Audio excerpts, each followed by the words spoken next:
السلام علیکم دوستو، امید کرتی ہوں کہ آپ سب اچھے ہوں گے۔ کچھ لوگ ہوتے ہیں جو یہ سوچتے ہیں اور مانتے ہیں کہ دعا سے کچھ نہیں ہوتا، کیا فائدہ دعا سے، حالات تو وہی کے وہی رہتے ہیں، کچھ بھی نہیں بدلتا۔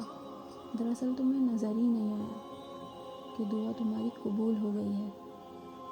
دعا قبول ہونے کی 3 صورتیں ہوتی ہیں، آپ میں سے کئی لوگوں نے سنا ہوگا۔ یا تو وہ بالکل ویسے ہی آپ کو ایز اٹ از مل جاتا ہے، یا آخرت کے لیے ذخیر کر لی جاتی ہے، یا پھر کسی مصیبت کو ٹال دیتی ہے لیکن رد نہیں ہوتی۔ جو ہمارا اللہ ہماری دعا مانگنے سے خوش ہوتا ہے اور کہتا ہے کہ مجھ سے مانگو، روز تہجد میں پکارتا ہے اپنے بندوں کو، تو وہ اللہ کیوں ہماری دعا کو قبول نہیں کرے گا؟ ساری بات ہے یقین کی۔ ہمیں اپنے اللہ پر یقین ہونا چاہیے۔ ہم اپنے دل میں اگر یہ یقین بٹھا لیں کہ ہماری دعا کوئی رد نہیں ہوگی، تو بس یہی کافی ہے۔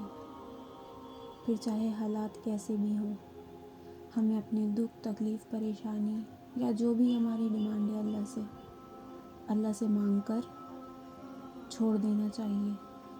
اب وہ کس روپ میں، کس شکل میں اللہ آپ کو دے گا، یہ وہی بہتر جانتا ہے۔